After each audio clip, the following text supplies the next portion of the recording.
તો ભારે વરસાદની પરિસ્થિતિ વચ્ચે અમરેલીનો ખોડિયાર ડેમ કે જ્યાં પાણીની આવક નોંધાઈ છે, અમરેલી જિલ્લાનો સૌથી મોટો ખોડિયાર ડેમ વધુ એક વખત છલકાયો છે। ગીર જંગલ વિસ્તારમાં ભારે વરસાદથી ખોડિયાર ડેમમાં પાણીની બમ્પર આવક નોંધાઈ। ધારી ગીરના ગામડાઓમાં તેમજ જંગલ વિસ્તારમાં અંદાજિત 4 ઇંચ જેટલો વરસાદ ખાબક્યો। ખોડિયાર ડેમના 3 દરવાજા દોઢ ફૂટ ખોલવામાં આવ્યા તો નીચાણવાળા ગામોને સાવચેત રહેવા માટે સૂચના અપાઈ। તો ખોડિયાર ડેમના આપ દ્રશ્યો જોઈ રહ્યા છો। નોંધનીય છે કે ભારે વરસાદના કારણે ઉપરવાસમાં વરસાદના કારણે ડેમમાં પાણીની આવક નોંધાઈ છે। હાલ ડેમના 3 દરવાજા ખોલવામાં આવ્યા છે કારણ કે ડેમ ઓવરફ્લો થઈ રહ્યો છે। વધુ એક વખત આ ડેમ છલકાયો। તો ભાવનગર જિલ્લાનો પાલીતાણા ખાતે આવેલ જીવાદોરી સમાન એવા શેત્રુંજી ડેમ સિઝનમાં 7મી વખત ઓવરફ્લો થયો। ઉપરવાસમાં પડેલા સારા વરસાદના કારણે શેત્રુંજી ડેમ ફરી આ સિઝનમાં ઓવરફ્લો થયો છે। શેત્રુંજી ડેમના 20 દરવાજા 1 ફૂટ સુધી ખોલવામાં આવ્યા। ડેમ ઓવરફ્લો થતાં પાલીતાણા તાલુકાના 5 ગામો કે જેમાં નાની રાજસ્થળી, લાપડિયા, લાખાવાડ, આ ઉપરાંત માયધાર અને મેઢા ગામોને એલર્ટ જાહેર કરવામાં આવ્યું છે। તો આ તરફ તળાજા તાલુકાના ભેગાડી, દાત્રણ, પિંગળી સાથે ટીમાળા સહિતના કુલ 12 ગામોને એલર્ટ કરાયા છે।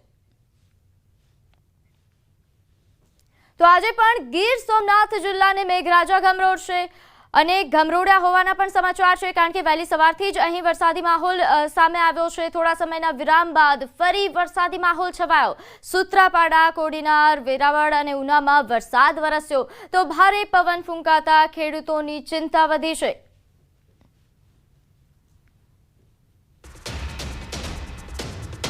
તો આ પરિસ્થિતિ વચ્ચે ગીર સોમનાથના વેરાવળમાં મંડપ ધરાશાયી થયો। ધોધમાર વરસાદ ખાબકતા ગરબાના રંગમાં ભંગ પડ્યો।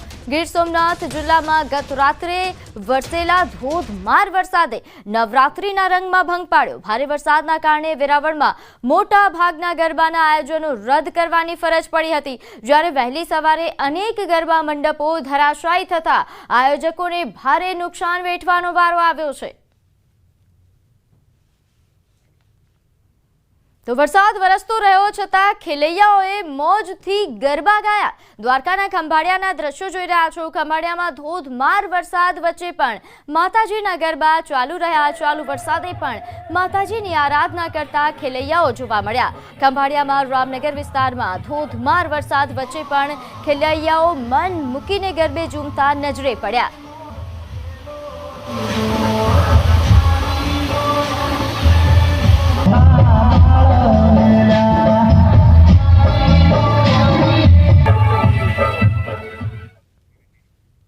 તો રાજકોટના ધોરાજી પંથકમાં વરસાદે ખેલૈયાઓના રંગમાં ભંગ પાડ્યો। હવામાન વિભાગ દ્વારા સૌરાષ્ટ્રના ગુજરાતમાં વરસાદની આગાહી કરવામાં આવી છે, જેની અસર ધોરાજીમાં જોવા મળી રહી છે। નવરાત્રીના 7મા નોરતે ધોરાજીમાં ધોધમાર વરસાદ ખાબક્યો, જેના કારણે ગરબા આયોજકો ચિંતામાં મુકાયા છે। ભારે પવન અને ગાજવીજ સાથે વીજળીના કડાકા ભડાકા સાથે વરસાદ ખાબક્યો, જેના કારણે ગરબા આયોજકો અને ખેલૈયાઓની મજા બગડી હતી।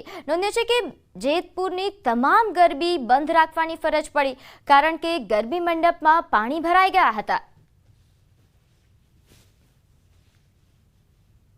તો અમરેલીના રાજુલા, જાફરાબાદ, પીપાવાવ અને કોસ્ટલ બેલ્ટમાં મેઘરાજાએ રમઝટ બોલાવી છે।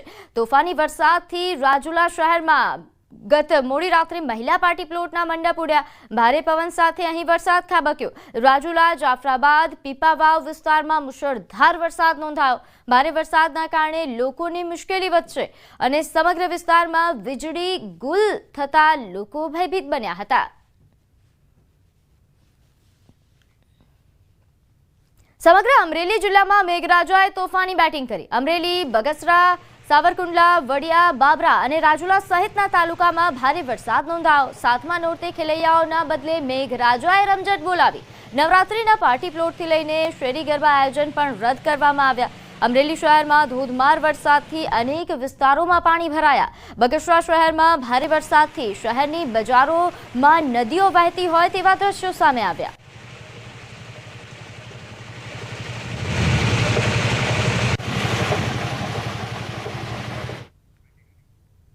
તો જૂનાગઢમાં કેશોદમાં ધોધમાર વરસાદ વરસ્યો. વરસાદે ખેલૈયાઓની મજા વગાડી. નવરાત્રીના અનેક આયોજનોમાં વિઘ્ન બન્યો આ વરસાદ. ભારે પવન સાથે ધોધમાર વરસાદ. ગરબા મંડપના મેદાનમાં પાણી ભરાઈ ગયા હતા વરસાદના કારણે, જેના કારણે અનેક આયોજનો રદ કરવાની ફરજ પડી હતી. કેશોદમાં ભારે વરસાદથી આ પ્રકારની પરિસ્થિતિ સર્જાઈ.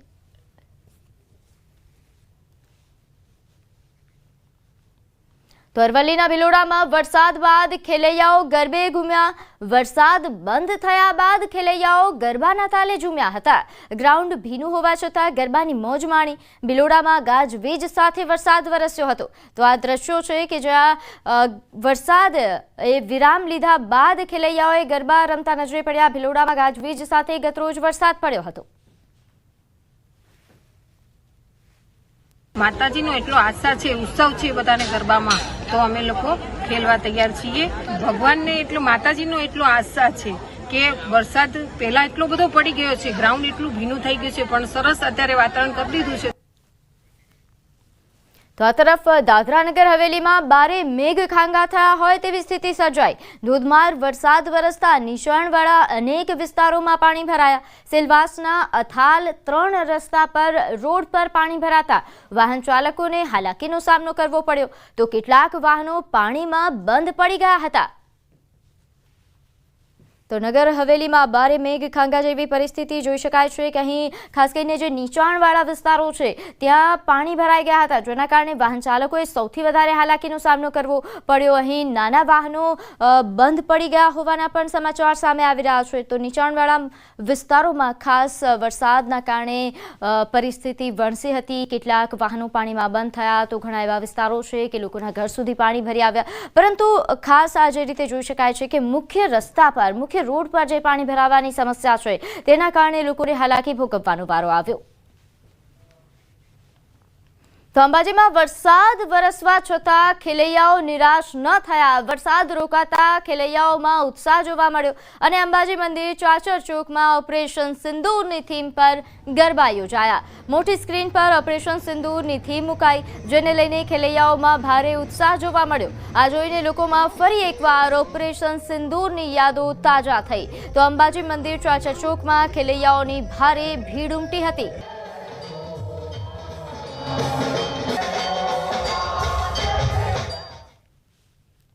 તો વલસાડ જિલ્લામાં ધોધમાર વરસાદ વરસ્યો. ભારે વરસાદ ખાબકતા તાલુકામાંથી પસાર થતા તમામ નદી નાળાઓ અત્યારે તોફાની સ્વરૂપે નીકળ્યા છે. વરસાદના કારણે નદીઓમાં પૂર જેવી પરિસ્થિતિ છે. અનેક જગ્યાએ લો લેવલ કોઝવે અને નાના પુલ પર પાણી ફરી વળતા અનેક ગામોનો સંપર્ક કપાયો છે. તો વલસાડના કપરાડાના નિલોશી ગામના છેવાડાથી વહેતી કોલક નદીમાં પૂર જેવી પરિસ્થિતિના કારણે નદીના પાણી લો લેવલ પુલ પર ફરી વળ્યા હતા. આથી બંને તરફના ગામોનો સંપર્ક કપાયો. તો રોહિયાળ જંગલ ગામ નજીકથી વહેતી દમણગંગા નદી પણ અત્યારે તોફાની સ્વરૂપે વહી રહી છે, જેના કારણે નદીના પાણી એ કોઝવે પર ફરી વળ્યા હતા. વાહન વ્યવહાર અટવાયો હતો.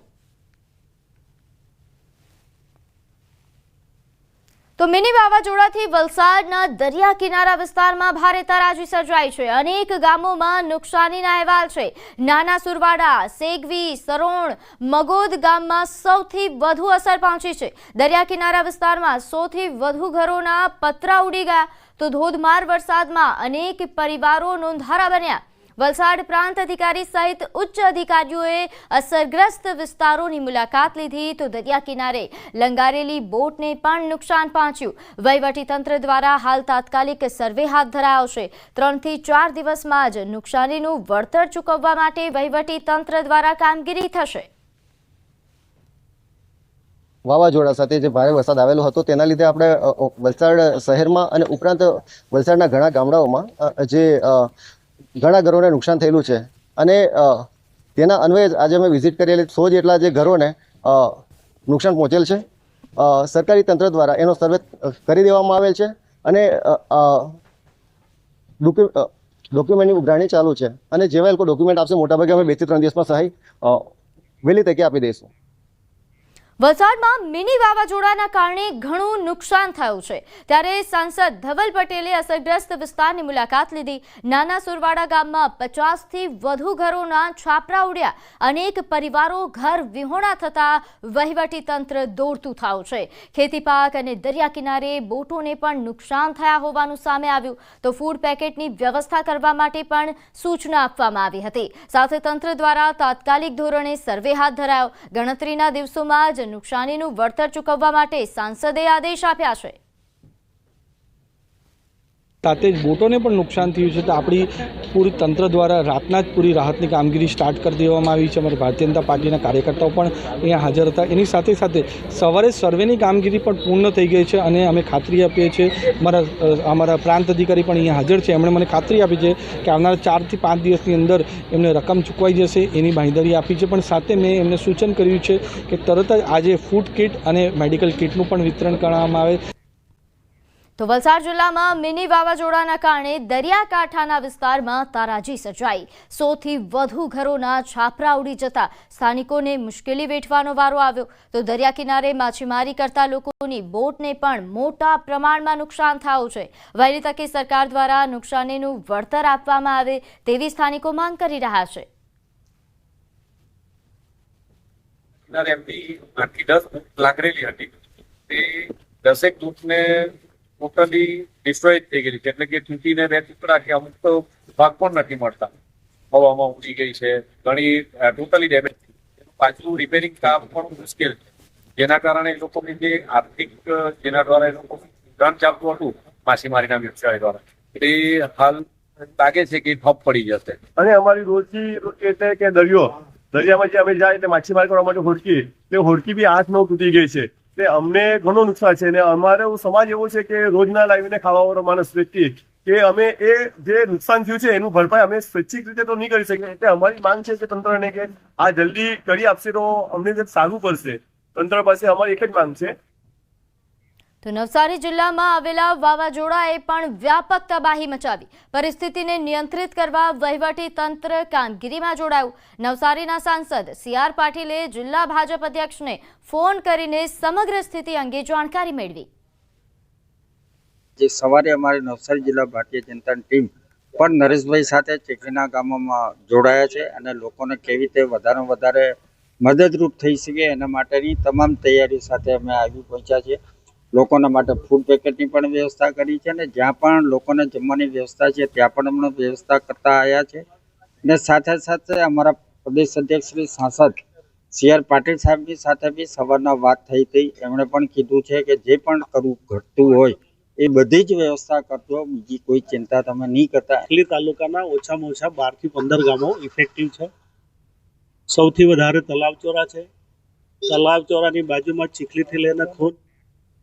હવે નજર કરીએ અન્ય સમાચારો પર. તો નવનિર્મિત વીર સાવરકર સ્પોર્ટ્સ કોમ્પ્લેક્સ ખાતે 11મી એશિયન એથ્લેટિક્સ ચેમ્પિયનશિપનો પ્રારંભ થયો, જેનું ઉદ્ઘાટન મુખ્યમંત્રી ભૂપેન્દ્ર પટેલ અને ગૃહ રાજ્યમંત્રી હર્ષ સંઘવીએ કર્યું. 200 મીટર ફ્રી સ્ટાઇલ સ્પર્ધાના વિજેતાઓને મુખ્યમંત્રીના હસ્તે મેડલ એનાયત કરવામાં આવ્યા. ચેમ્પિયનશિપમાં 29 દેશોના 1100 એથ્લેટ્સ ભાગ લેશે. 4 કેટેગરીની અહીં કોમ્પિટિશન હશે, જેમાં 11મી ઓક્ટોબર સુધી આ કોમ્પિટિશન ચાલશે. વિદેશના લોકોને હવે અમદાવાદ આવવાનું સપનું બનશે એવું સ્ટેડિયમ લાગ્યું કે નહીં? હવે આપણે તરવા માટે તલાવ કે દરિયાની શક્તિ જરૂર રાખીએ છીએ, પણ આપણા મુખ્યમંત્રી ભૂપેન્દ્રભાઈ પટેલે સૌ યુવાનો માટે આ ઇન્ટરનેશનલ કક્ષાનું સ્વિમિંગ પુલ હવે તૈયાર કરી લીધું છે. આવા સ્પોર્ટ્સ કલ્ચરને કારણે આંતરરાષ્ટ્રીય સ્પર્ધાઓમાં દેશના રમતવીરો દિવસે ને દિવસે વધુ મેડલ્સ લાવતા થયા છે. પેરા ઓલિમ્પિક રમતોમાં પણ આપણા ખેલાડીઓ વિશ્વમાં ઝળક્યા છે. ભારતે તમામ પ્રકારની વર્લ્ડ ગેમ્સ આયોજનની ક્ષમતાઓ પર પુરવાર કરી બતાવી છે.